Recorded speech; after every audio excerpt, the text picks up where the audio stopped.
ختمي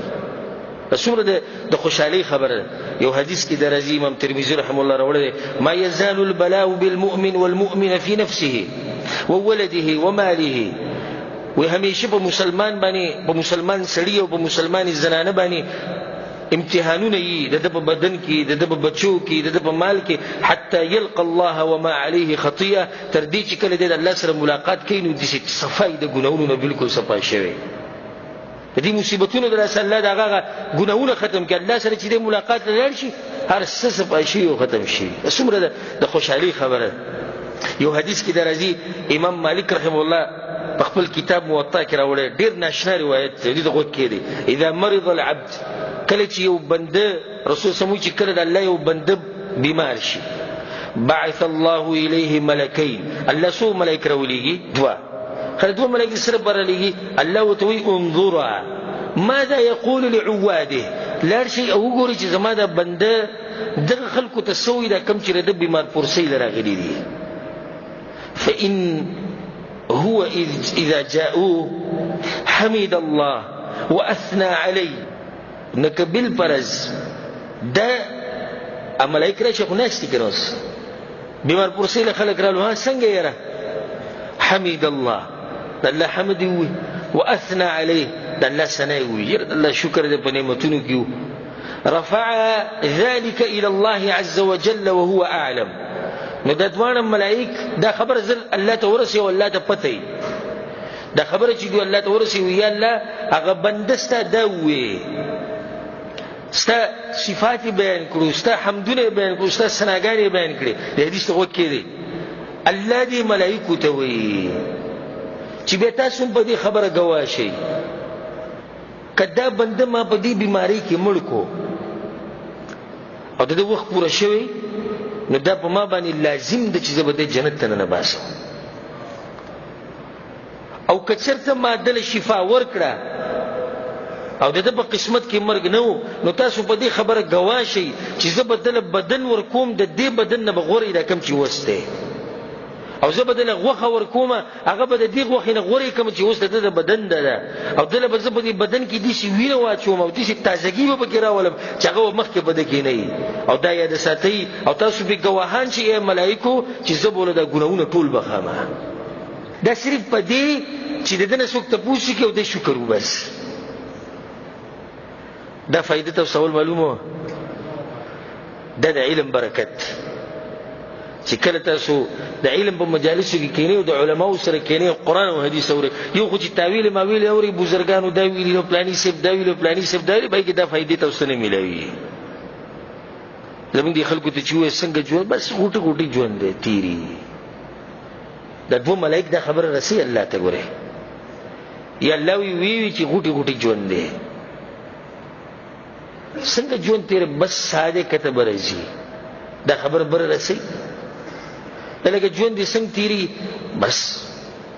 روان دي، دا خبر بر ملائکه ته رسي. په دې اخر د عرب ډیر خري، یعنی سوال وکي بیمار وي وسه مصیبتونه خدا الحمدلله ټکه دي دخلینه نه ولي، نو په دې ځان عادت کوي. وګوره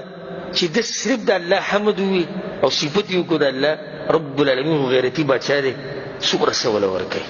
وي کمړي کم نو چرته بزي جنت ته بزي، او کای روح کم او شفا ول ورکم نو د دې مخ کې بدن له بوله بدن ورکوم او ګناونه بوله بخما. مسلم ابن يسار رحمه الله وی د سلف په وخت کې زمو په وخت کې چې وکړه څوک د مصیبت نه خلاص شو، یعنی بچا باندې به مصیبت راغله، امتحان به راغله، بیماری به راغله، داغه به خلاص شو، نبی به موږ داغه خواله ورکوم یو بل ته موږ داوی الیهنک الطهر، مبارک شه الله د ګناونو نه پاک کړي، هغه به دي خوشالي دو چې د ګناونو نه پاکېدو یو طریقه ده. جابر رضی الله عنه روایت ته دي دغه کې دی، په دې حدیث کې ډېر ناشنا خبر ده، یود ناس یوم القیامه ان جلودهم كانت تقرض بالمقاريض في الدنيا. د قیامت پر ورځ به بعض خلک دا ارمان کوي، وای بچ ارمان چې زمنګ د جسمونه د په منګزو باندې زمنګ د غوخې لري کړی شوی او په ارو باندې موږ پرې کړی شوی، داسې ناشنا ارمانونه دي. ناشنا ارمان دی کنه، او داسې ارمان دی ارمان وی چې په دنیا کې زما د جسم په اړې سره دوه ټوکړي شوی او ارمان چې زما د جسم د غوخه ټوله تللی ولی حدیث کې دی لما يرون من ثواب اهل البلاء کله چې دوی ویني چې الله به په دې مصیبتونو والا باندې دا ثوابونه سم دي تقسیمي او د غړغړ اجرونه بوله ورکي نو دوی به ارمان کې ویرو چې موږ چې د چا په اړه باندې دوه ټوکړي کړي نو خبره څومره ناشنا روایت کله چې دوی دغه نعمتونه ویني او دغه انعامونه ویني زه تاسو ته وایم تاسو لپاره زیری ده ان شاء الله نعمتونه موږ ته انتظار کوي په آخرت کې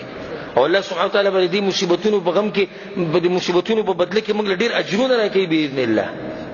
او الله به دې په بدله کې موږ جنتونه راکړي دې په بدله کې به الله موږ عزتونه راکړي په دنیا کې او په آخرت کې نو غم او سوچ مکه وي دې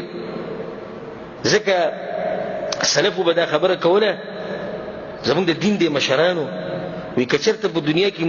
مصیبتونه نه نو موږ به آخرت ته په دې حال کې تلو چې موږ به مفاليس مفاليس مطلب یعنی موږ سره به هیڅ نه دا خدای د مصیبتونه دي چې دې مصیبتونه د لاسه زموږه درجه او چتیږي او ګناونه را ختمي ابو بکر صدیق رضی الله عنه خبره کوله وی مسلمان ته اجر ملويږي په هر مصیبت کې تر دې چې کله د پیزار وشلېږي په دې ولم الله اجر ورکړي او به دومره ناشنا خبره کوي ابو بکر صدیق رضی الله عنه کله یو انسان جیب ته لاس وردنه کی پیسې وسره پکې پرتی چې جیب ته لاس وردنه کی پیسې پکې نه پیسې چی شوې چې به دې الله سبحانه دلته پرتی په دې ولم الله اجر ورکړي ځکه چې غم وته ورسید زړه خپه شو کنه وېری سره دې څه خو دې ور پیسې ما دلته خو جی شو ا پیسې ما ته لیلان دي خو دې اوس نشته ا پیسې ما بالغ لاندې خو دې اوس نشته پلانونه ورکړي هغه چې ما سره نشته لکه سبد ملو شو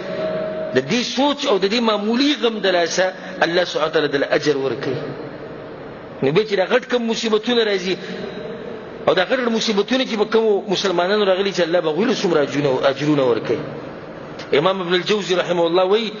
وی کچرته یو باچا دي چې یو غریب سړی ته کچرته یو باچا غریب سړی ته وایي چې دا چوکه ده زما سره او زه چې تا وهم په دې چوکه باندې یو گزار نو طالب زه 1000 دینار درکوم 1000 روپۍ به درکوم یو چوکه او 1000 روپۍ یو چوکه او 1000 روپۍ نه دی به انکارو کې دي چوکونه او چې هو به ما به تکشین کې 1000 روپۍ ماته ملاوي شي اته دغه ضرورت نه مونږ ته د دې مصیبتونو په بدله کې نیکیانی ملاويږي نو خفقان د شي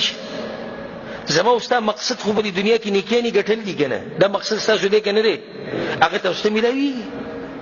هغه نیکیانی تاسو ملاويږي به غم د شي ذکر دی یو دیندار زنانه مبارک د رضی بصیرت کې یو زنانه و دغه د ګوته کټ شو چې لیکو د کور سکاري کو د ګوته دی پوره کټ شو هغه په خندا شو د خلکو ته لیونی ته ګوته د نکټ شو ته خاندي هغه ته وی د دې ثواب غخون رانه تکلیف او غدر رانه یرکو ځکه چې ماته په دې بدله کې الله ډیر سره کوي نه هغه ثواب ته می ذهن لاړو نه خونی را ډیر راکو نه هغه تکلیف رانه ير شو دولسم نصيحت غم زپلو ته داري چې کې دې شي د دې امتحان دلاسه او د دې مصیبت دلاسه الله تعالی غټ مصیبت لري کوي او په دې کې ته واقع ذکر کوم بعض علماء په کتابونو کې ذکر کړی یو بچاو دغه سره به وزیر کار کو دا وزیر او بچا ډیر خمرګریو او دا وزیر نیک سره او نیک د دې وزیر په خله باندې به دا خبره پرته و په دې کې به خیری خو چې چې لبو شو د بسوي په دې کې به خیری نو د دې بچا سیب د الله سی ورځ زخمی شو او ډیر زیات زخمی شو چې دې په دې کې به خیری نه د دې سره بچا سیب غوسه شو او دا وزیر جیل ته ولېګو چې ته ډېر بیا د انساني په ما دومره تکلیف راغو ته چې بدی کې په دې کې به خیر نه جیل ته چې وردن کوو هغه د جیل ته د نکیدو کې وي په دې کې به خیر یعنی د جیل ته د نکیدو هم خیری تاسو نشنه ایمان دي چې سم په دې ټکی ورته سم ځان عادت کې دې کې به خیر چې دې جیل ته لاړ د بچا سي بتوخ کار لا د ځان سره به دا وزیر بوتو دي شي کله کله به توخ وزیر خو جیل کې دي نه دی یوازې وته ښکار له د ښکار لپاره چې د روان شنو کوم بچای چې د دوا کوم باډري چې دی دا غینه پکې مو وړید نو کسانو ونیو او د ځان سره د بوتو هغه کسانو به د بوتانو بندگی کوله بوتانو ته پراته نو راوستو دی غټ بوت له او دی وی چې موږ به د غټ بوت لپاره قربانو، یعنی دی به موږ حلالو. بس سړی سملو بچا سی سملو خو یوازې او چاړه ولا به مری کېغو یو بګی دا غزین आवाज کو وي په د قرباني نه کیږي، هغه ویلي ویلاسي زخمی دي او دا خبره صحیح ده، لاس د زخمی په دوه قرباني نه کیږي ځکه چې د دوه غټ بوت لږ سړی شي ورکه غروق شی به ورکه کړي. بچا سی بر پرې هو لاس ته کتل وزیر خبرو ته راوښ دي کې به خیر او خیر باغی کیو بیرغه هغه د جیل نه راوښتو ما پیټي وخته چې ماته جیل کړی خو په دې خو زه پوه شوم چې زما په دې لاس زخمی کېدو کې خیر او ښکار شو، خو ستاسو جیل ته د جیل ته تلل به دې کې څه خیر هغه ته بچا سی نور کله چې به تتلی دغه ته د ښکار له تاسو به سوکتو وي زبر سره وي تبر سره وزیر ته تبر سره تلی نو کدی په دې سره زتلې وي نو ته پر خو دې او زی لاله ولا ما ځکه چې زروغم نو دې جیل ته تلم زما خیر او الله دغه نه بچ کړ او ستاسو لپاره د لاس زخمی کېده خیرو تفهم الله بچ کړ. سبحان الله څومره ناشنا خبره د دې سره ځان عادت کوي چې دې کې به خیری. او په دې کې واقعا عبید الله ابن زیاد حسین رضی الله عنه چې شهید کړي د سره کمانډرانو مشران خلک چې هغه به د جنگ د پاره لېګل، نو په دغه کمانډرانو کې یو کمانډر یو تکړه مجاهد هغه د یو کوټې نه راولیدو او د دوه خپې ماتې شوې. نو د مسلمانانو په امامانو کې یو غټ امام چې هغه ته امام ابو قلابه رحمه الله ویل کېږي، دا ډېر غټ فقيه انسانو، الله ولې غټ اوچت مقام ورکړو. هغه د تپوس لراغی چې تپوس لراغی نو وته وی دي کې به خیر نه، هغه ته ناشنا خبره دی وکړه هو اي خير او بدی کې بس خیر چې دوه خپل الله خلاص کړو خپې ماتي شو ته بدی کې به خیر اتلا. درې ورځې بعد عبید الله ابن زیاد د خط ولېګو چې توزه او لاړشه د کربلا میدان ته اول ته جنگ دی. نو دوته واپس دغه ولېګو کس وشولېګو چې زما خو دغه حل خپې می بدی حل دی ناغه پس کس ولېګو چې خپې زما بدی حل هغه سید به مرزنه ورځې بعد د خبر را ورسېنو چې د رسول صلی الله علیه وسلم شهید کړي شي. نو په جلا شو ستر ګوخ کړی خلکو ته ویلي یا امام ابو قلابه ما ته ویلي چې کې دي چې بدی کې خیری د دې خپود ما ته دوه راشه نن زه د هغه ظلم نه الله بچ کړم چې د رسول صلی الله علیه وسلم ما شهید کو بیان اغیره بزتلم الله زه دغه نه بچ کړم. دا کوم مصیبت چې پتا راغله د کوم امتحان چې پتا راغله کې دي چې بدی کې صحیح بدی کې خیر. دیار لسم نصیحت هغه ده چې دا خبر یاد ساتي د کوم مصیبتونه چې پتا سو باندې راغلي او په ما دي او کوم امتحانونه په منګ دي نو دا زمونږ د ګناوونو د لاس دي. الله په قران کې دا خبره کوي وما اصابكم من مصيبه الله وی هرغه مصیبت چې تاسو ته درسي فبما كسبت ايديكم نو دستاسو د خپل لاسونو دراسه نو دا فریدي دا جزاء فزا پریدي او شکوي شکایتونه پریدي بلکې الله ته رجوع کوي توبه او بس د ګناونه پریدي چې الله د مصیبتونو ختم کړي. علي بن ابي طالب رضی الله عنه وی ما نزل بلاء الا بذنب هر کله چې مصیبت را کوشوي دي د ګناه د لاسره کوشوي دي وما رفع الا بتوبه او دغه مصیبت نه ختميږي مگر د توبې وستو سره ختمي. سوار لسم نصیحت غم زپلو دغه ده چې سید چې ته خو دې ته ګوري چې په ما مصیبتونه رالو او په ما دارالو او دغه رالو خو په تا باندې د الله حقونه شته په موږ باندې الله حق شته کې نشته. یو حق په موږ باندې د الله دا دی چې موږ به صبر کوو دا د الله حق ته په موږ باندې نو صبر کوي به دې مصیبتونو کې لږ وخت او لږ وخت خبره ختمه شو. د مور چې کله ماشوم راونیسي او دوايي ولا ورکي لګه په لګه کو تا پورا سمسي وته خالی کی او هغه پورا چمچ وته خالی کی او هغه پورا سر وته خالی کی لګه کی نو دغه ځای تاسو ته دی لږ وخت بس سو کاله ژوند شپته او یا اتیا سل همرو وکړه دا مصیبتونه خو به همیشه نه کړه دا غمونه خو به همیشه نه دا ختمېدو ولري. نو صبر کوئ. الله سبحانه وتعالی دغه خلکو له زیری ورکړی دی کوم چې صبر کوي. دا څوک دي؟ وبشر الصابرین.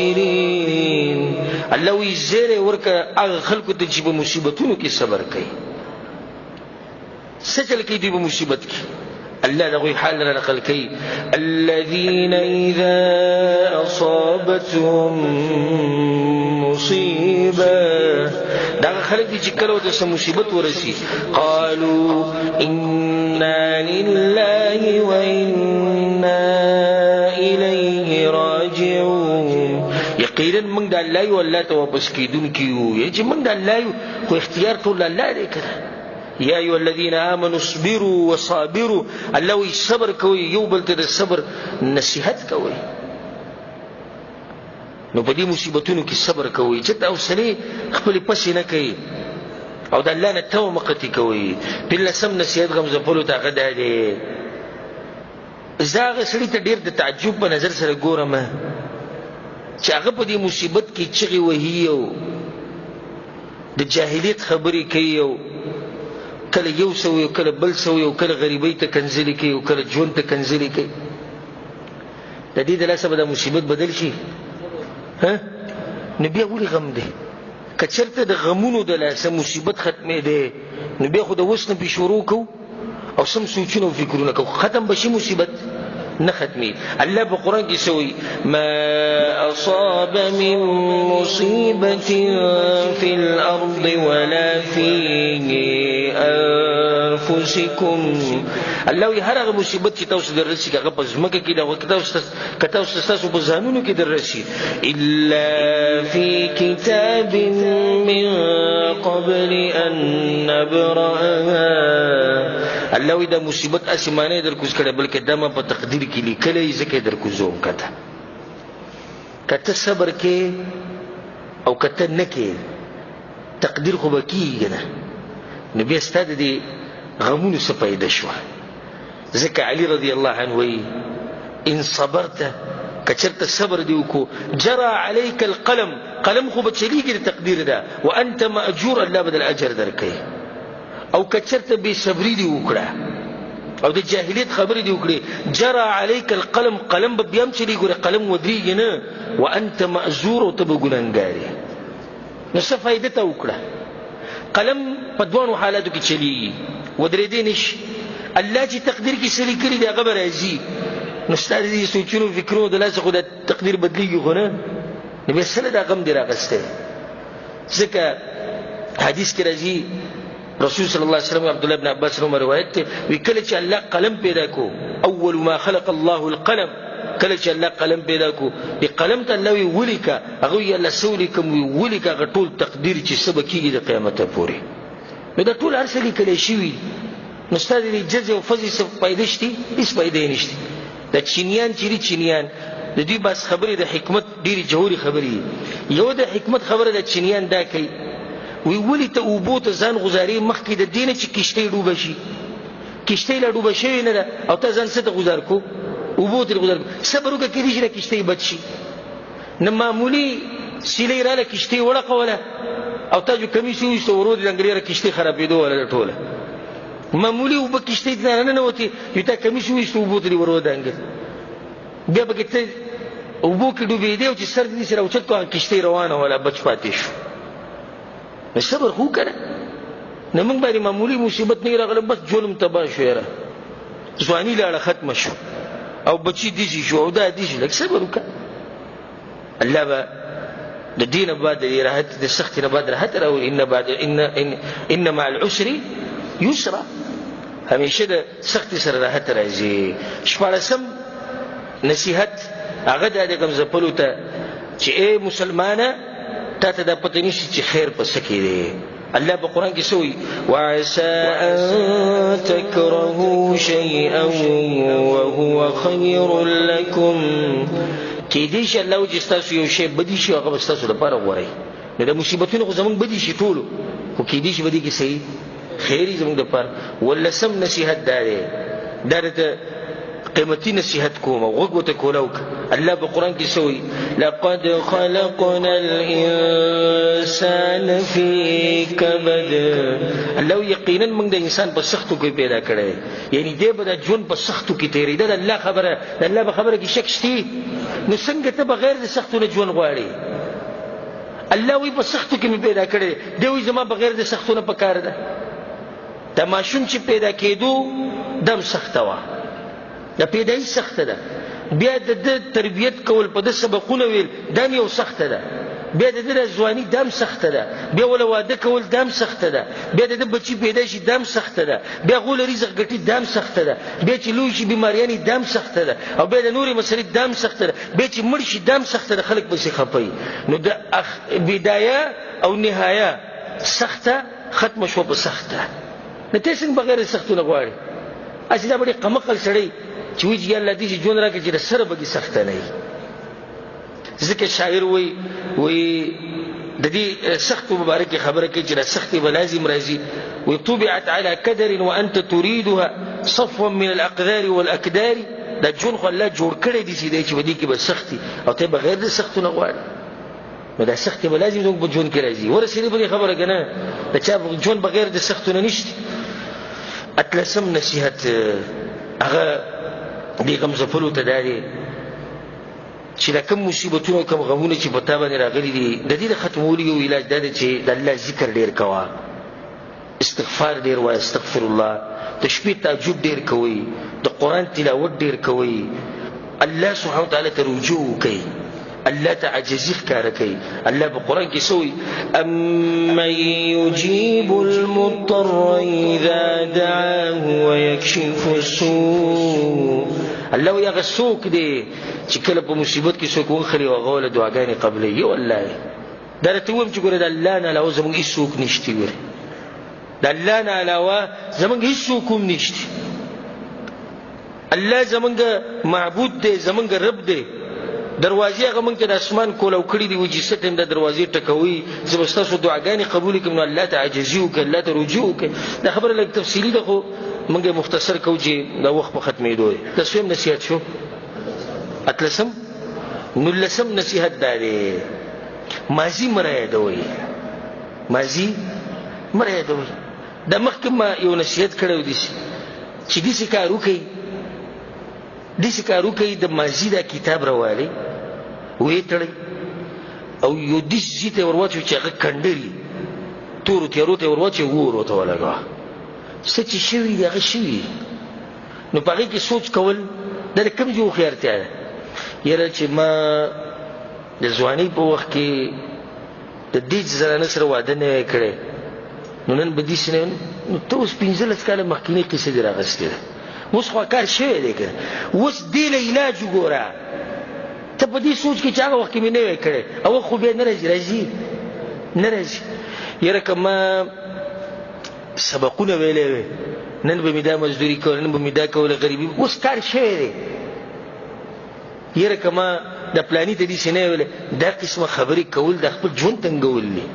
ځکه زه تاسو ته دا وایم ماضي پرېږده، مستقبل پرېږده، چې کله راشي بیا به ورسره ګورو. دا کومه ورځ چې درسره ده دا ښکلې تېروه. ماضي ختم شوی را روان پته لګي، هېڅ پته نه لګي. دا ته چې په کومه ورځ کې د دې ته پته لګي که نه او د دې ته پته ده، نو دا ښه تېره کړه که نه. اوس ما او تا په دې جومات کې ناست شو، ماښام چې څه شوي دي هغه شوي دي، سحر به څه کېږي هېڅ پته نشته. دا وخت ښه تېرول غواړي، دا اوس زموږ سره دی. دا یقیني خبره ده چې دا وخت زمونږ دی. نو دا کوم چې یقیني وخت دی دا ښه تېر کا او دا خبرې پرېږده. او مخکې داسې شي مخکې داسې شي. او دا بعض کسان صحیح ده چې د مستقبل غم سړی کوي، خو دا بعضو کسانو د مستقبل د غم خپل یو هدف ګرځولی. نو صبر خو وکړه چې کله دې ځای ته ورسو بیا به ورسره ګورو. او په دې باندې موږ د ملګرو ته مثال داسې ورکوو چې کوم سړی د مستقبل د راتلو نه مخکې دا سوچونه فکرونه ډېر کوي چې یو ښځې په خېټه باندې بچی 9 میاشت پوره شوي نه، نو د دې بچی به زور راوباسي. لږ صبر خو وکړه چې 9 میاشت پوره شي دا ماشوم به وشي بیا به ګورو. نه دې به دا سوچ کې یاره وایي ډاکټر راته وایي چې ستا د ښځې په خېټه بچی نو صحیح ده مبارک شي. نه دله کور جوړول غواړي. لږ صبر وکړه د الله بنده چې راوځي کور به ولم جوړ کړ څه بوله وکړو ته د وسله د ورته حدیث سره کې هغه ژوند دی غریب خپل څه کو هغه تنګ کو په دې ښه شلم نصیحت هغه دا دی چې د بعض شیزونو سره د بعض د نادره فائدې ذکر کوم د بعض شیزونو د خوراک سره ګوره غمونه ختمي لکه د خواږه شیزونه نه د چې خوري دې سره غمونه ختمي او په دې باندې یو دلیل شته عائشہ رضی الله عنها وی کله چې چا کر غم شو نو موږ بوله حلوا په خوله سه حلوا بم په خوله وی دې حلوا سره د غم ورکی نو دې چې د بعض خو په جيب باندې لړم کېنولې لکه خرچه کوي سخوري د لګ په نه پام بدلی نو یو طرف د غمونه او سوچونه او فکرونه او بل طرف ته قسم خورل جریال نه لګي نو سړي څخه پوری خوراکونه کوي لګ دې څخه خواږه شي نه خوري ها د زی بدلولو سره غم بدلی لکه ته خپل ډیره کې ناشي سعودي عرب کې لس میزل سکالو شو دغه راځي او دغه قبر ته کوزيږي راځي او دغه قبر ته کوزيږي لګ لا شبهر بل علاقې ته لاړ شي چکر ولګاو سازات خدا بس کسان چې سره په مخینی د غمی تازه کی نو لګ لاړ شي نور کسان وینه د یو سړي سره په مخ ناشي او دا حدیثه چې راغلی و دې پکې وو لکه مثال نو چې تا غیري بیا دا قصه تازه کی درشه نه خلک وینه درشه عمره وکړه درشه د رسول الله جمعه ته د رسول الله جمعه زیارت وکړه درشه نه کانو خلکو مجالس کې کینه د علماو سره کینه علم زده د پام بدی بدل شي نو دم زما تاسو ته یو نصیحت بلکې د رنگونو مسری ګوره د ساسری د رنگونو زه خپل ځای د ملګری سره محبت ډیر کړ الله سبحانه وتعالى سره محبت وکي دا اکثر ما ته وی چې لکه ما سره لاړ شي دعوت لې یو زی ته بل زی ته دی بس یو ته چې لاړ شم نو څه ظاهره کې سویل نشي خو چې زه ورننو زما غزي دغه کې دي رنگونه لګولي چې بس بیا زه دغه دوا کوم چې الله اوس په دې نه وسم کله ازره مې دې مری ته راورش د دې رنگونو ما سری سپین رنگ ته چې سره ګوري زړه خوشاله شي شین رنگ ته چې سره ګوري زړه خوشاله او ته وزي ته ورننه وته او تک جړ رنگ ور کړي یته ورننه وته او کمره کې تک تور رنگ دی نو د دې ګوره اثر ډېر وګړه خبره ده خو په دې ځمانه به ختم کو د شو شل شو الکه ما ګوره دلته راجمع کړي شپږشتي خدا به دې بیا ان شاء الله بیان کو او په دې شلو باندې خو ورسېږي کنه الله سبحانه وتعالى موږ له دې باندې عمل کولو توفیق راکړي الله سبحانه وتعالى دې زموږ غمونه او سوچونه او فکرونه ختم کړي الله سبحانه وتعالى دلته چې څومره ورونه ناشتي الله سبحانه وتعالى دغه قرضې ختمې کړي او الله سبحانه وتعالى دغه هر قسم مشکل حل کړي الله سبحانه وتعالى دغه په خپل ملک کې د حلال رزق اسباب دی الله ته پیدا کړي او الله سبحانه وتعالى زموږ د ملګرو حفاظت وکړي او الله دې دوی د خپل بچو ته په خیر سره واپس ورسي او هیڅ غم سوچ مکوي دنیا یو څو ورځې ده خپ آرامي تیر کا د الله سبحانه وتعالى بندګي به کو سباله بمړي بیا به په موږ جاړو موږ چې غریب هغه دنیا کې په دې خون ونه دي چې آخرت کې به ګوره سهل نو چې اوس په دنیا کې دغه حالات شي ټول غمونه سوچونه شي او سړی قبر ته ورسي او الته والعياذ بالله باغه امتحان کې پیل شي نو د سجون تیر کو نو په دې دنیا کې خپل د خوشحالي جون تیروا رب العالمین ستا رب دې هغه بچا دې نو چې الله دې چاره بیا چې تخبکیږي زه اکثر دې مرګرو ته دا خبره کومه او تاسو زمانه اوریدلی زم دا ماشوم چې کور ته دا پلار چې کور ته راشي نو د خپل بچي بچی رامنډه کی پاپا راغی داجی راغی او بابا راغی نو هغه دې شوچت کې غزاري کوي به ونی شو به غزار کې به ونی او چې دا ماشوم بر غزار کې هغه د خنداشین نو کچرته د شلو کالو یا دیر شو کالو سلوتو کالو سړی د بر غزار کو او د بر چې ولا کوي مړکې مې کې سره کوي ولی فرق دې دوه کې سره د دې ماشوم خپوره یقین دي چې لاندې یو دې سړی ولړل چې ما غرزیدو ته نه پری او د دې مشر دا یقین نشته نو چې زمونږ رب الله سبحانه وتعالى دې په عرش باندې یو لوی رب دې موږ به ځای کې سره ده موږ به خراب کی نو چې الله زمونږ رب دې نو غم د شي دی بیا الله سبحانه وتعالى زموږ د مسائل ټول حل کړي او الله سبحانه وتعالى د مسلمانانو په ملکونو کې امن او خوشحالي راولي خصوصا الله سبحانه وتعالى د سعودي عرب کې او پاکستان کې او افغانستان کې د الله امن همیشه ساتي او چې څوک هم د دې ملکونو لپاره غلط اراده لري او غلط سوچ لري الله سبحانه وتعالى د خلق نه نابود کړي هذا وبالله التوفيق وصلى الله وسلم على نبينا محمد وعلى آله وصحبه أجمعين.